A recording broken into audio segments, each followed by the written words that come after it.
जह सामलीवा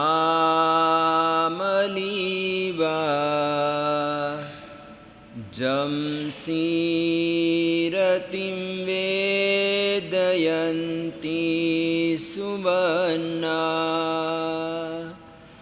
वनेषु यानन्दन माहुषेट्ठ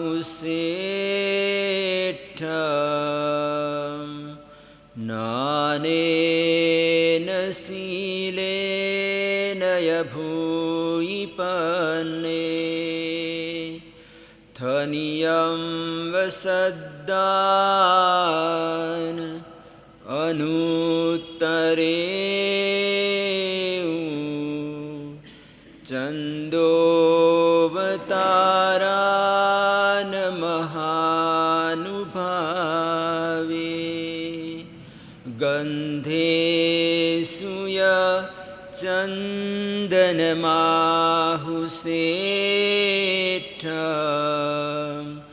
एवं मुनीनाम् अपडीन्नमाहु।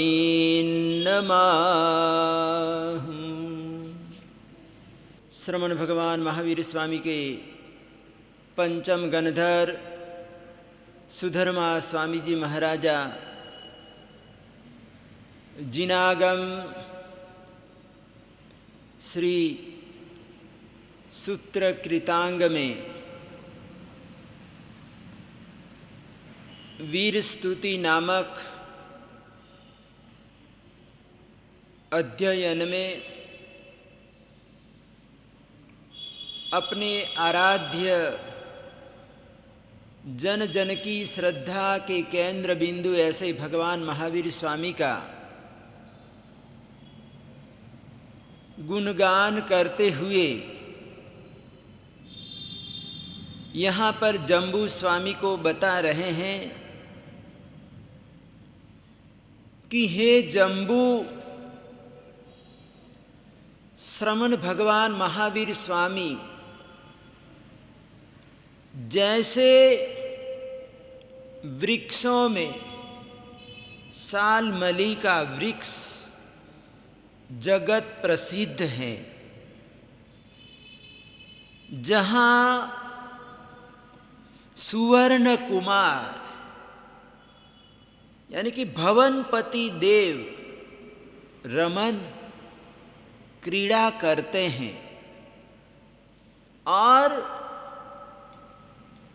आनंद का लुप्त उठाते हैं, तथा जैसे वनों में नंदन वन श्रेष्ठ है, उसी प्रकार ज्ञान और चारित्र से भगवान महावीर स्वामी सबसे श्रेष्ठ थे। तो एक बात बार बार सुधर्मा स्वामी जी महाराजा दोहरा रहे हैं। यहाँ पर एक ही बात कई गाथाओं में आई है। जैसे प्रारंभ की गाथाओं में भी हमने देखा, तो कहम च नानम कहम दंसनम से शीलम कहम नाय सुतस आसी। ये प्रारंभ की गाथाएं हैं। से सब दंसी अनंत दंसीय, यानी बहुत सारी गाथाओं में ज्ञान की बात आई है, शील की बात आई है, चारित्र की बात आई है, सम्यक दर्शन की बात आई है। यानी ज्यादा इन वस्तुओं पर सुधर्मा स्वामी जी महाराजा ने जोर दिया है। ज्ञान, दर्शन और चारित्र। तो इसके पहले वाली गाथा में भी हमने देखा कि नानेन शीलेन और इस गाथा में भी सुधर्मा स्वामी जी ज्ञान की और शील की बात कर रहे हैं कि भगवान महावीर स्वामी श्रेष्ठ बने, सर्वश्रेष्ठ बने, तो वो कैसे बने? तो सुधर्मा स्वामी जी महाराजा कहते हैं ज्ञान से, अपने चरित्र से, अपने शील से वो श्रेष्ठ बने हैं। यानी व्यक्ति को श्रेष्ठ बनाने वाले अगर कोई गुण है तो वो ज्ञान है, वो व्यक्ति का चारित्र है, व्यक्ति का शील धर्म है। और इसीलिए कहा गया कि money is lost, nothing is lost. बताया गया कि money is lost, nothing is lost. यानी पैसा गया तो समझो कुछ नहीं गया, कुछ नुकसान नहीं हुआ समझो। Time is lost, something is lost. यानी हमारा समय चला गया, वैसे ही चला गया तो समझो कुछ हमने खोया है। क्या है? समय वैसे ही हमने बिता दिया, समय चला गया तो समझो हमने कुछ खोया है। जीवन में समय का जो सदुपयोग करना चाहिए था वो समय का सदुपयोग हम नहीं कर पाए, यानी कुछ गंवाया है, हमने नुकसान किया है। तो पैसा गया तो कहते हैं कि कुछ खोया नहीं है, टाइम गया तो कुछ हमने खोया है। But character is lost, everything is lost. यहाँ पर ये इंग्लिश भाषा की पंक्तियाँ हैं, सेंटेंस हैं कि यहाँ पर कहा कि but character is lost, everything is lost. यानी अपना चरित्र चला गया, अपना शील चला गया, अपना ज्ञान चला गया तो समझो हमने सब कुछ खो दिया है। क्या है? सब कुछ खो दिया है। और इसलिए यहाँ पर सुधर्मा स्वामी जी महाराजा श्रमण भगवान महावीर स्वामी के लिए बता रहे हैं कि परमात्मा श्रेष्ठ कैसे बने। तो उन्होंने कहा कि नानेन शीलेन भूयि पन्ने, यानी कि परमात्मा अपने ज्ञान के द्वारा, अपने चारित्र के द्वारा श्रेष्ठ बने हैं। तो यहाँ पर उदाहरण दिए, सुधर्मा स्वामी जी महाराजा ने उदाहरण दिया कि ये जगत में वृक्ष तो बहुत सारे हैं, यानी ये हमारी धरती पर विभिन्न प्रकार के पेड़ हैं, वृक्ष हैं, छोटे हैं, बड़े हैं, बहुत सारे पेड़ हैं। लेकिन कहते हैं कि इन पेड़ों में रुखेसु नाने जह साम लीवा, यानी साल नाम का वृक्ष होता है, वो कल्प वृक्ष जैसा होता है। और ये जो वृक्ष हैं वो सामान्य वनों में पाया नहीं जाता है। जंगल तो बहुत सारे हैं यहाँ पर, और जंगलों में पेड़ भी बहुत सारे हैं, वृक्ष हैं, लेकिन कहते हैं कि इन जंगलों में ये पेड़ नहीं मिलता। जैसे चंदन का पेड़ ही ले लो तो चंदन का पेड़ सब जगह थोड़ी मिलता है। बाकी के पेड़ तो आपको कहीं ये नीम का है वगैरह बहुत सारे पेड़ हैं, वो तो कहीं भी आप देखोगे आपको मिल जाएगा।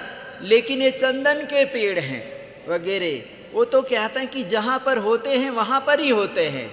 कुछ ऐसे पेड़ होते हैं तो कहते हैं कि वो जहाँ पर ज़्यादा सर्दी होती है, जहाँ पर ज़्यादा तो ठंडी पड़ती है, बर्फ़ वगैरह गिरता है, तो वहाँ पर कुछ ऐसी वनस्पतियाँ हैं जो हिमालय में ही होती है। यानी वहाँ का वातावरण उसको माफक आता है, अनुकूल आता है, तो वो पेड़ हिमालय में ही आपको मिलेंगे और कहीं आपको नहीं मिलेगा। तो ये जो सालमली नाम का एक जो पेड़ है वो सब जगह नहीं मिलता। कहते हैं कि देव उत्तर कुरु नाम के जो क्षेत्र हैं, कहते हैं कि वहाँ पर ये पेड़ पाए जाते हैं, होते हैं। तो कहते हैं कि पेड़ तो बहुत सारे हैं, लेकिन इन वृक्षों में सालमली नाम का जो पेड़ है वो सर्वश्रेष्ठ माना गया। यानी इसके जैसा कोई दूसरा पेड़ नहीं है। और ऐसे जो वन हैं, ऐसे जो पेड़ होते हैं, कहते हैं कि वहाँ पर देवता लोग, भवनपति जो अपने भवनों में रहते हैं, ऐसे कुमार देव, सुवर्ण कुमार देव उन वृक्षों के नीचे आते हैं, उस जंगल में जाते हैं और वहाँ पर जाकर वो क्रीड़ा करते हैं और आनंद का अनुभव करते हैं। यानी देवता लोग भी अपना देवलोक छोड़कर, देवलोक का सुख छोड़कर ये पेड़ों के वन में आ जाते हैं। और जो उनको अपने देवलोक में भी जो आनंद नहीं मिलता, वो आनंद ये देवताओं को सालमली वृक्षों के नीचे मिलता है। और ये लोग यहाँ आकर, पेड़ों के नीचे आकर खेलते हैं, कूदते हैं, आमोद प्रमोद करते हैं। तो ऐसे इस सर्वश्रेष्ठ पेड़ माने गए। और वनेषु वा नंदन माहुसेठम, यानी ये तो पेड़ की बात हो गई। ऊपर वाली जो बात है पेड़ की बात हुई कि पेड़ तो बहुत सारे हैं, लेकिन सालमली जैसा कोई दूसरा पेड़ नहीं है, यानी वो सर्वश्रेष्ठ है, सबसे बढ़कर हैं। तो अब यहाँ पर कहते हैं कि वनों में, जंगल भी बहुत सारे हैं, छोटे बड़े ऐसे जंगल बहुत सारे हैं, बहुत सारे वन हैं। और इन वनों में नंदन वन जैसा कोई दूसरा वन नहीं है। यानी नंदन वन को सर्वश्रेष्ठ बताया गया। यहाँ पर वनों में वन की बात आई तो कहते हैं कि वनों में नंदन वन श्रेष्ठ हैं। तो जैसे पेड़ों में सालमली वृक्ष श्रेष्ठ हैं और वनों में नंदन वन श्रेष्ठ है। नंदन वन कहाँ पर आया? मैंने पहले बताया था, मेरू पर्वत पर आया। कहाँ पर है ये नंदन वन? मेरू पर्वत पर आया हुआ है। तो सुधर्मा स्वामी जी ने यहाँ पर परमात्मा का गुणगान करना था, तो यहाँ पर इस सालमली वृक्ष को चुना और दूसरे नंबर में नंदन वन को चुना कि जैसे पेड़ों में सालमली वृक्ष हैं और वनों में नंदन वन सर्वश्रेष्ठ हैं, वैसे ही श्रवण भगवान महावीर स्वामी ज्ञान से और अपने शील से सर्वश्रेष्ठ थे, यानी सबसे बढ़कर थे। यानी यहाँ पर कहते हैं कि यहाँ पर नंदनवन और ये सालमली वृक्ष, यानी सुधर्मा स्वामी जी महाराजा यहाँ पर ये कहना चाहते हैं, बताना चाहते हैं कि परमात्मा तो नंदन वन से भी श्रेष्ठ थे। यानी ये सालमली वृक्ष से भी श्रेष्ठ थे परमात्मा। सुधर्मा स्वामी जी ये बताना चाहते हैं, पेड़ का यहाँ पर वन का उल्लेख करके, नंदन वन का उल्लेख करके सुधर्मा स्वामी जी ये कहना चाह रहे हैं कि मेरे जो परमात्मा है श्रवण भगवान महावीर स्वामी, वो तो नंदन वन से भी बढ़कर थे। क्या थे?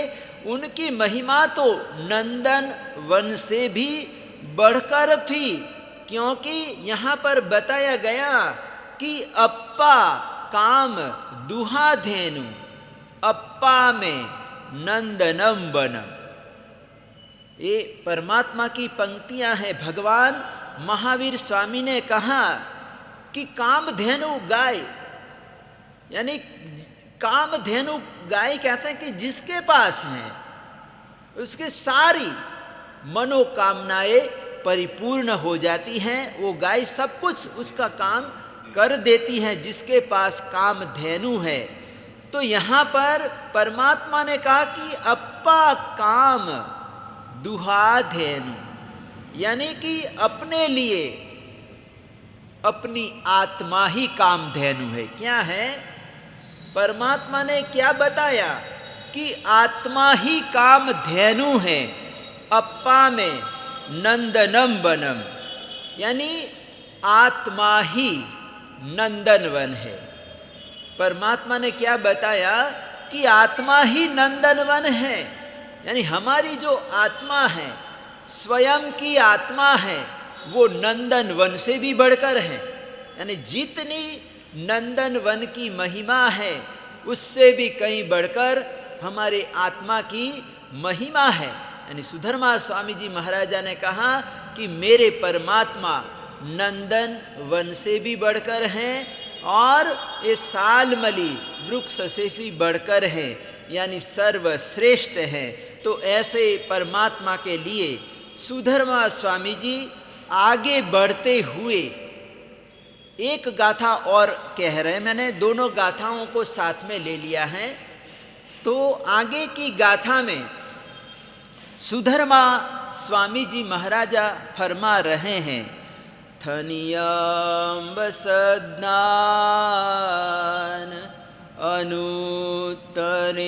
अनुत्तरेउ चंदोवतारान महानुभावे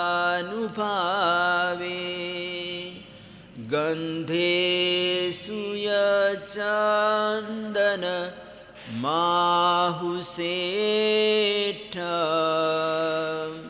एवं मुनीनाम अपडीन्नमाहु। यहाँ पर सुधर्मा स्वामी जी महाराजा आगे बढ़ते हुए इस गाथा में बता रहे हैं कि थनियम व सद्दान अनुत्तरेउ, यानी शब्दों में मेघ गर्जन प्रधान है, तारों में जैसे चंद्रमा प्रभावशाली हैं, श्रेष्ठ हैं। दुनिया में सुगंधी तो बहुत सारी है, सुगंध तरह तरह के पुष्पों में से प्राप्त होती हैं, लेकिन सुधर्मा स्वामी जी महाराजा ने कहा कि सुगंधों में चंदन की सुगंध सर्वश्रेष्ठ है। इसी तरह मुनियों में भगवान महावीर स्वामी श्रेष्ठ हैं। तो यहाँ पर सबसे पहले सुधर्मा स्वामी जी महाराजा ने कहा कि शब्द तो बहुत सारे हैं, संसार में शब्द अनंत अनंत शब्द बताए गए हैं, यानी हर चीज का शब्द है, प्रत्येक चीज की ध्वनि है। क्या है? ध्वनि है। जैसे ये कुछ गिरता है, पेन गिरती है, नीचे गिरती है, या पुस्तक नीचे गिरती है, या कोई दूसरा बर्तन वगैरह गिरता है, तो बर्तन की भी आवाज है। भले हम अपने कमरे में बैठे हुए हैं और किचन में सास बहू काम कर रही है, रसोई हो रही है, और अचानक गिलास गिरता है, वो कांच का गिलास नीचे गिरता है और टूट जाता है। तो हमने तो देखा नहीं कि क्या टूटा, क्या गिरा, हमको तो सिर्फ ध्वनि सुनाई दी, हमको सिर्फ शब्द सुनाई दिया, लेकिन गिलास की भी अपनी ध्वनि है। क्या है? गिलास की भी अपनी ध्वनि है। दूसरा कोई बर्तन गिरता तो कहते कि उसकी अपनी ध्वनि है। यानी सबकी अपनी अपनी आवाज, सबकी अपनी अपनी ध्वनि है, और ध्वनि से भी पहचान लिया जाता है। ये व्यक्ति की आवाज भी पहचान लेते हैं, लोग सुनते हैं। भले मैं यहाँ पर बैठ के बोलता हूँ, लेकिन ये जो मेरी आवाज पहुँचती है, दूर बैठा हुआ व्यक्ति भी सुनता है। भले ही वो मेरे चेहरे को नहीं देख पाता है, लेकिन मेरी आवाज सुनकर भी वो समझ जाता है कि ये इंद्रजीत विजय जी की ही आवाज है। क्या है? ये महाराज जी की आवाज है। तो मैं तो सामने नहीं बोल रहा हूं, लेकिन फिर भी कहते हैं कि वो आवाज से समझ जाते हैं। यानी हर एक व्यक्ति की अपनी अपनी ध्वनि है, अपना अपनी आवाज है, अपनी आवाज है, और वो आवाज के द्वारा पहचान लिया जाता है। तो यहाँ पर शब्द की बात है। तो शब्द तो बहुत सारे होते हैं। ध्वनियाँ, हम हारमोनियम बजाते हैं तो उसकी भी अपनी ध्वनि है, उसकी भी आवाज है। शहनाई की अपनी आवाज है, ढोल की अपनी आवाज है, ढोलक की अपनी आवाज है। बहुत सारे साधन हैं और सभी साधनों की अपनी अपनी आवाज है, अपनी अपनी ध्वनि है। नगाड़ा बजाया जाता है तो कहता है कि नगाड़े की जो आवाज है वो दूर दूर तक सुनाई देती है। तो सुधर्मा स्वामी जी महाराजा ने शब्द को चुना। यानी संसार में बहुत सारी ध्वनियाँ हैं, जितने साधन हैं, जितने व्यक्ति हैं, कहते हैं कि सबकी सबकी अपनी अपनी ध्वनि है, अपने अपने शब्द है। क्या है? अपने अपने शब्द हैं। और ये शब्द भी कहते हैं असंख्य है। शब्द के लिए बताया गया कि शब्द असंख्य है। कितनी बड़ी बड़ी डिक्शनरियाँ पाई जाती हैं। ये क्या है? ये शब्द हैं। हर भाषा के अपने शब्द हैं। यानी शब्द महोदधीय। क्या है? शब्द महोदधीय शब्दों का सागर है। क्या है? शब्दों का सागर है। और इसीलिए पंचतंत्र में बताया गया कि अनंत पारम किल शब्द शास्त्रम। यानी ये शब्दों का शास्त्र है और वो अनंत है। यानी उसका पार पाया नहीं जा सकता है। इतने सारे शब्द हैं। क्या है? इतने सारे शब्द हैं। भले हमारी भाषा हिंदी, पंजाबी, गुजराती कॉमन है, इंग्लिश कॉमन है, लेकिन कहते हैं कि ये इन भाषाओं के भी इतने सारे शब्द हैं कि जो हम भाषा बोल रहे हैं, प्रतिदिन बोल रहे हैं, आम भाषा है, लेकिन कहते हैं कि आम भाषा का हम प्रयोग तो कर रहे हैं, लेकिन सीमित शब्द है। हमारे पास सीमित शब्द है। कई ऐसे शब्द हैं जो हमको कोई व्यक्ति उसका यूज करेगा, बोलेगा, तो हमको पता ही नहीं चलेगा। अब पंजाबी ही भाषा है, ठीक है, हम यहाँ लुधियाना में रहते हैं और आपस में हम पंजाबी बोलते हैं, समझते हैं, लेकिन देसी पंजाबी, कोई गांव का पंजाबी भाई आया और गांव के लोग जो आपस में पंजाबी भाषा बोलते हैं, पंजाबी भाषा के शब्दों का जो प्रयोग करते हैं, कुछ ऐसे शब्द आते हैं जो हमारे पल्ले नहीं पड़ते हैं। भले हम पंजाबी हैं, लेकिन फिर भी कई ऐसे शब्द होते हैं जो हमारी समझ में नहीं आते, क्योंकि शब्द अनंत है। अनंत पारम किल शब्द शास्त्रम। यानी हर भाषा के अपने शब्द भंडार हैं। तो इसी तरह से कहते हैं कि जितनी वस्तुएं हैं उतने ही उसके शब्द हैं। तो नगाड़ा है तो नगाड़े की आवाज है। तो यहाँ पर बताया गया कि थनियम सद्दान अनुत्तरेउ, यानी ये शब्दों में, आवाज में अगर कोई सर्वश्रेष्ठ आवाज है तो मेघ की आवाज है। किसकी आवाज है? मेघ की आवाज है। यानी जब श्रावण आषाढ़ का महीना आता है, वर्षा ऋतु प्रारंभ होती है, तो उस समय बादल गरजते हैं, मेघ गरजता है।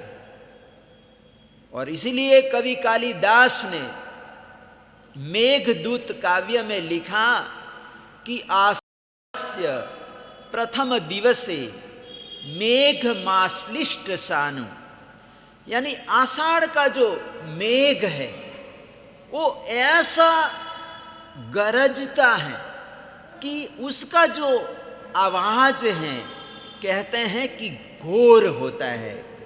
इसलिए बताया कि धन घन धन नभ गरजत घोरा। कवि ने पंक्तियां दी कि घन धन नभ गरजत घोरा, यानी कि आकाश में जब वो मेघ गरजता है तो मेघ की जो आवाज होती है वो आवाज बड़ी भयंकर होती है, घोर होती है। अरे नगाड़े की आवाज से भी उसकी आवाज में बल होता है। क्या होता है? बल होता है, जोर होता है कि दूसरी आवाजों को वो दबा देती है। क्या है? बादल, मेघ की जो आवाज है, मेघ की आवाज कहते हैं कि दूसरी आवाजों को दबा देती है। यानी आवाज हो रहा है, आवाज और कोई हम बातचीत चल रही है और अचानक कोई बीच में दूसरा कोई आदमी आ जाता है और वो बोलने लगता है तो हमारी बातें दब जाती हैं। वो जोर से, इतना वो जोर से बोलता है कि हमारी बातें तो आराम से बात कर रहे थे और कोई बीच में ऐसा आ गया आदमी और वो जोर जोर से बोलने लगा तो उसकी आवाज़ के कारण कहता कि हमारी आवाज़ तो वैसे ही दब जाती हैं। तो यहाँ पर आवाज़ तो होती है, लेकिन जब वो मेघ गरजता है तो कहता है कि सब दूसरी जितने भी आवाज़ें हैं वो आवाज़ें सुनाई देना बंद हो जाती हैं और सबका ध्यान मेघ की ओर ही चला जाता है। यानी मेघ गरजता है। क्या करता है? मेघ गरजता है और तो उसका शब्द बड़ा भयंकर होता है, बड़ा घोर होता है। तो शब्द एक शक्ति है। तो सुधर्मा स्वामी जी महाराजा कह रहे हैं कि जैसे शब्दों में मेघ की आवाज है, मेघ का शब्द है, वैसे ही भगवान महावीर स्वामी की वाणी थी। सुधर्मा स्वामी जी क्या फरमा रहे हैं कि जैसे मेघ गरजता है और उसकी आवाज दूर दूर तक सुनाई देती है, वैसे ही परमात्मा ने केवल ज्ञान प्राप्त होने के बाद धर्म देशना दी, तो परमात्मा की धर्म देशना भी दूर दूर तक सुनाई दी। हालांकि मेघ की आवाज भी, उसकी भी सीमा है, उसकी भी अवधि है, लेकिन परमात्मा की जो आवाज है, परमात्मा ने जो आज से 250 वर्ष पूर्व, 2500 वर्ष पूर्व जो धर्म देशना दी थी, वो परमात्मा की धर्म देशना आज भी गूंज रही है। यानी परमात्मा की धर्म देशना, परमात्मा ने तो उस समय उपदेश दिया था, लेकिन परमात्मा की जो धर्म देशना है वो आज भी हमारे कानों में गूंज रही है और आज भी परमात्मा की जिन वाणी सुनकर, परमात्मा की धर्म देशना सुनकर बहुत सारे जीवात्मा अपना आत्मकल्याण कर रहे हैं। क्या कर रहे हैं? आत्मकल्याण कर रहे हैं। तो ये परमात्मा ने जो उपदेश दिया, तो उपदेश अपने शब्दों के माध्यम से दिया। यानी मैं आपको ये भी बताना चाहता हूं कि शब्द कितने उपयोगी है। यानी शब्दों का अपना महत्व है। यानी शब्द असंख्य हैं और अनंत प्राणियों के अनंत शब्द है। यानी अनंत अनंत ध्वनियाँ हैं, अपनी आवाज है। जड़ वस्तुओं की भी अपनी अपनी आवाज है, अपने अपने शब्द हैं, ध्वनियाँ हैं। तो कहते हैं कि ये जो पूरा संसार है, पूरा जगत है, वो शब्दों के सहारे यात्रा कर रहा है। यानी ये जो जगत है, कहते हैं कि शब्दों के सहारे पर यात्रा कर रहा है। और कहता है कि 3 भुवनों में अगर शब्द नहीं होता तो कहते हैं कि 3 भुवनों में अंधेरा छा जाता। यानी यहाँ पर किसी कवि ने कहा, बहुत सुंदर शब्द के लिए कहा कि इदमंधम तमः कृष्णम जायेत भुवनत्रयम् यदि शब्दा वयम ज्योतिरा संसारम न दीप्यते। यानी कि ये तीनों भुवनों में अंधकार ही अंधकार हो जाता यदि शब्द रूपी ज्योति संपूर्ण संसार को ज्योतिमय नहीं करती, यानी प्रकाशित नहीं करती। यानी संसार को प्रकाश ये शब्द दे रहा है। कौन दे रहा है?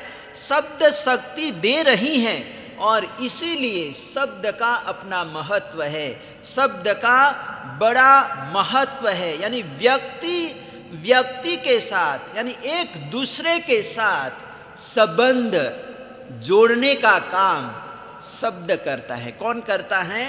शब्द करता है। हम मीठे शब्द, 2 मीठे शब्द बोलते हैं किसी के साथ। कोई हमारा अपरिचित व्यक्ति है और अपरिचित व्यक्ति के साथ हमने बड़ी शालीनता से, मधुरता से, मीठी वाणी से 2 शब्द कहे और कहते हैं कि ये हमारे मीठे 2 शब्द व्यक्ति को प्रभावित कर देते हैं, सामने वाले व्यक्ति को प्रभावित कर देते हैं और सामने वाला व्यक्ति अपना हो जाता है। यानी हम दूसरे का, सामने वाले व्यक्ति का हम दिल जीत लेते हैं। और इसलिए वेदों में बताया गया, वेदों में कहा गया कि वाग वै ब्रह्म, यानी वाणी ही ब्रह्म है। क्या है? शब्द ही ब्रह्म है। यानी ये शब्द की महिमा वेदों में बताई गई कि मतलब वाणी ही ब्रह्म है।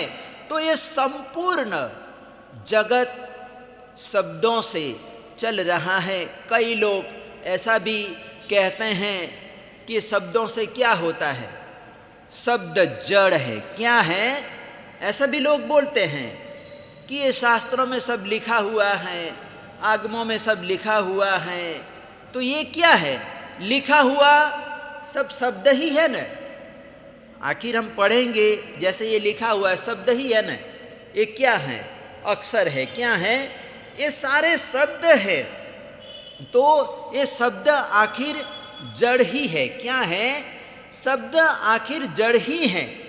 तो एक बार कहते हैं कि परमात्मा ने धर्म देशना दी, तो वो धर्म देशना भी शब्दों के द्वारा दिया। कृष्ण ने गीता में उपदेश दिया, तो कृष्ण का जो उपदेश है, भगवत गीता है, वो भगवत गीता में भी शब्द ही है। क्या है? शब्द ही है। लेकिन महापुरुषों के शब्द आज भी गूंज रहे हैं। उपनिषदों के शब्द आज भी हमारा कल्याण कर रहे हैं। एक बार स्वामी विवेकानंद जी उपनिषदों पर प्रवचन कर रहे थे, प्रवचन माला चल रही थी। कई दिनों से स्वामी जी प्रवचन कर रहे थे, तो वे उपनिषदों पर प्रवचन फरमा रहे थे। उपनिषदों को आधार लेकर, उपनिषदों का माध्यम लेकर विवेकानंद जी प्रवचन दे रहे थे। तो एक व्यक्ति सभा में से खड़ा हुआ और उसने स्वामी जी से प्रश्न किया कि आप जो बता रहे हैं, जो उपनिषदों पर आप प्रवचन कर रहे हैं, तो उपनिषदों में जो शब्द हैं वो शब्द तो जड़ है। क्या है? जड़ है। तो ये जड़ शब्दों का महत्व क्या है? यानी कुछ महत्व नहीं है, यानी इससे हमारा क्या भला होगा? तो उस समय विवेकानंद जी ने कहा कि हाँ भैया, ठीक है, तुम्हारी बात ठीक है कि जो उपनिषदों में जो भी लिखा गया है वो सब जड़ शब्द है। क्या है? जड़ शब्दों के माध्यम से उपनिषदों को लिखा गया है। लेकिन मेरा प्रश्न है, मैं तुमको तुम्हारे प्रश्न का मैं जवाब दे रहा हूं। और ऐसा करके उन्होंने उस प्रश्नकर्ता को बहुत सारी सड़ी सी गालियां दी। विवेकानंद जी ने ऐसी ऐसी गालियां दी कि वो गालियां सुनकर व्यक्ति तिलमिला उठा और एकदम गुस्से से भर गया। और वो कहने लगा कि आप स्वामी जी होकर, साधु होकर ऐसी गालियां बकते हो, तुमको शर्म आनी चाहिए। तो स्वामी जी ने कहा कि मैंने तुम्हारे प्रश्न का जवाब दे दिया, मैंने उत्तर दे दिया। मैंने जो तुमको गालियां दी, वो गालियां भी आखिर क्या है? जड़ शब्द है। क्या है? मैंने जो गालियां दी, अपशब्द सुनाए, वो अपशब्द भी क्या है? जड़ ही है ना। क्या है?